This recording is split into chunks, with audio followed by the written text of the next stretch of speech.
नमस्कार, स्वागत है आपका डे न्यूज में। मैं हूं लाखन सिंह सिकरवा। नजर डालते हैं खबरों पर। अधिवक्ता ने प्रेस वार्ता के दौरान दी जानकारी, बताया कि किसी पीड़ित व्यक्ति के साथ अन्याय होता है तो अधिवक्ता उनके साथ कंधे से कंधा मिलाकर खड़े रहेंगे। लैंगिक के अपराध ना, लेकिन अब इन 2-3 सालों में आम जनता के बीच ये प्रचलन हो गया है कि लोग अपनी संपत्ति के लिए, अपने स्वार्थ के लिए, अपने अहम के लिए इन छोटे छोटे बच्चों को इस्तेमाल करके और प्रतिपक्षी व्यक्ति पर निर्दोष रूप से भी उस पर पास्को एक्ट लगा करके उससे जेल भिजवाने का काम किया जाता है।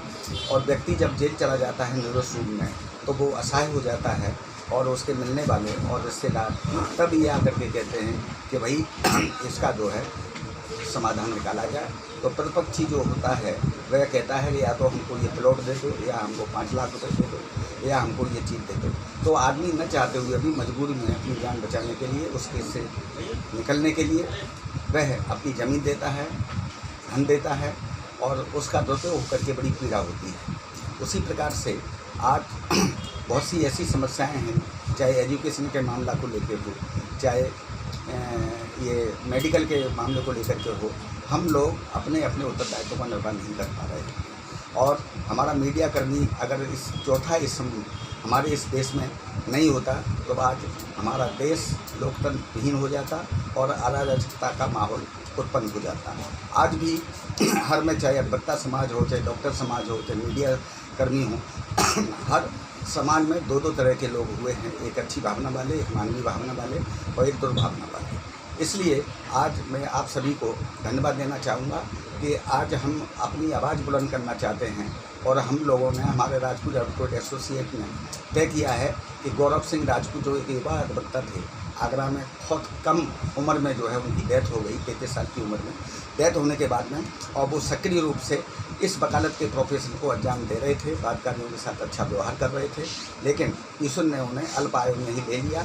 और उनका विचार ये था कि वे जनता की सेवा करें, अच्छा न्याय लोगों को दिलाएं।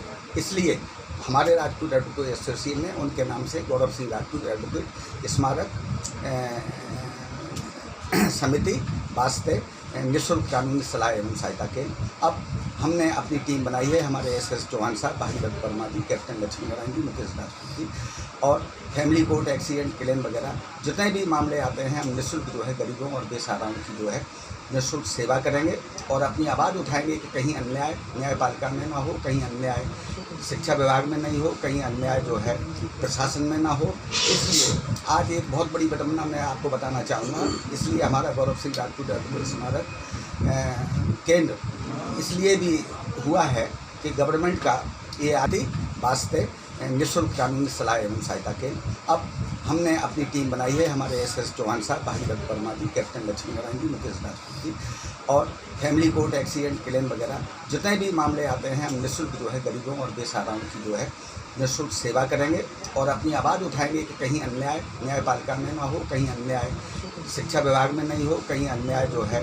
प्रशासन में ना हो। इसलिए आज एक बहुत बड़ी विडंबना मैं आपको बताना चाहूँगा। इसलिए हमारा गौरव सिंह राजपूत एडवोकेट स्मारक केंद्र इसलिए भी हुआ है कि गवर्नमेंट का ये आदेश है और ऑनरेबल हाई कोर्ट की भी ये रूलिंग है कि जहाँ पर 2 व्यक्तियों के बीच में किसी ज़मीनी विवाद को लेकर के मामला न्यायालय में चल रहा है तो ऐसे मामलों में पुलिस, राजस्व और जिला प्रशासन कोई हस्तक्षेप नहीं करेगा। ऐसे मामले में कोई वो निर्णय नहीं ले सकते, ऐसे मामले में कोई अपना आदेश पारित नहीं कर सकते हैं। लेकिन यह देखने को आया है कि कोर्ट में केस चल रहे हैं, हमारी पुलिस, हमारा जिला प्रशासन और राजस्व के लोग उस मामले में हस्तक्षेप करके पीड़ित पक्ष को तंग व परेशान करने पर तुले रहते हैं। तो ऐसी पुनरावृत्तियाँ हम नहीं होने देंगे समाज में।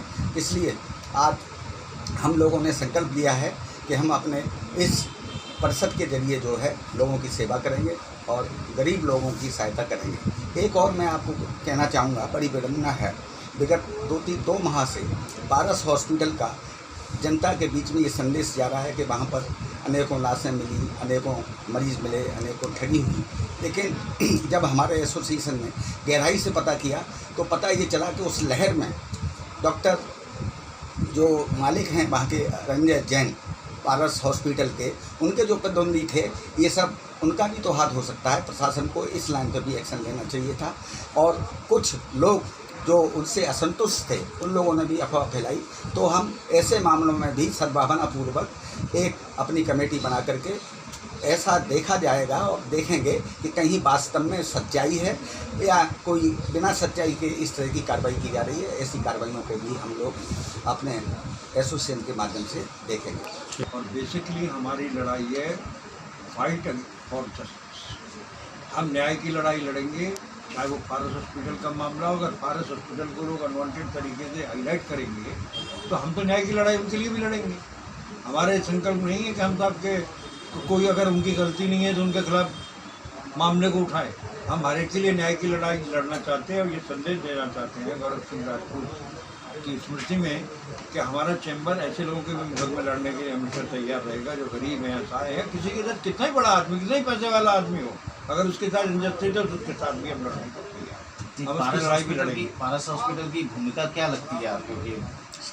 देखिए छोटी मोटी इतने बवाल हुआ है, कोरोना टाइम था, छोटी मोटी गलतियां हो जाती हैं आदमी से। छोटी मोटी गलतियां व्यवस्था में हो जाती है। आदमी के घर में बारात आती है तो आदमी व्यवस्था में कुछ गड़बड़ हो जाती है, नहीं संभाल पाता, तो छोटी मोटी गलतियां हो जाती है। लेकिन डॉक्टर कम से कम ये तो नहीं चाहता कि मेरा मरीज मर जाए, ये बात तो तय है कम से कम। उनका तो ऑडियो में अपने वो एक्सेप्ट कर रहे हैं कि उन्होंने ऑक्सीजन निकाल दी। No, it is not a attempt for death, it was a their trial. ये उनकी एक कोशिश थी कि क्या इस समय में जहाँ ऑक्सीजन की भारी कमी है, क्या ऑक्सीजन थोड़ी बहुत बचा के थोड़ा प्रोलॉन्ग इनकी लाइफ को किया जा सकता है कि नहीं, ये उनका अटेम्प्ट था। लोगों को समझ का फेर होता है, लोग खुदा अगर कॉमा लगा दो तो खुदा से जुदा हो जाता है। समझ का ये फेर है कि वो अटेम्प्ट क्या, मोटिव क्या था उसके पीछे। अगर कुछ सेकंड के लिए वो कह रहे हैं कि थोड़ा सा आदमी को अगर थोड़ी रिलीफ और बढ़ सकती है, तो उसको उन्होंने एक तूफान मचा दिया लोगों ने। क्या उसके पीछे मोटिव क्या था? अभी तक कहीं कोई मोटिव क्लियर नहीं था। कोई आदमी जो उसके अस्पताल में मरीज भर्ती होंगे तो क्या वो मारना चाहेगा? इस प्रश्न को कोई नहीं देख रहा है। तो क्या वो मारना चाहेगा कि साहब मेरे यहाँ मरीज भर्ती में मैं मार डालूं? काय का इलाज करेगा? कहाँ से पैसे कमाएगा? जब वो मार ही डालेगा तो पैसा कहाँ से कमाएगा, ये बताओ। तो मारने का कोई मोटिव नहीं है। एक नेग्लिजेंस होती है, क्रिमिनल नेग्लिजेंस होती है। नेग्लिजेंस हर एक से हो जाती है, सावधानी। क्रिमिनल नेग्लिजेंस वो होती है जो जिसमें साजिश इन्वॉल्व होती है। नेग्लिजेंस हमेशा क्षम्य होती है कानून में, लेकिन क्रिमिनल नेग्लिजेंस जो करेगा उसके खिलाफ आपराधिक वाद या क्रिमिनल प्रोसिक्यूशन हो सकता है। असावधानी और क्रिमिनल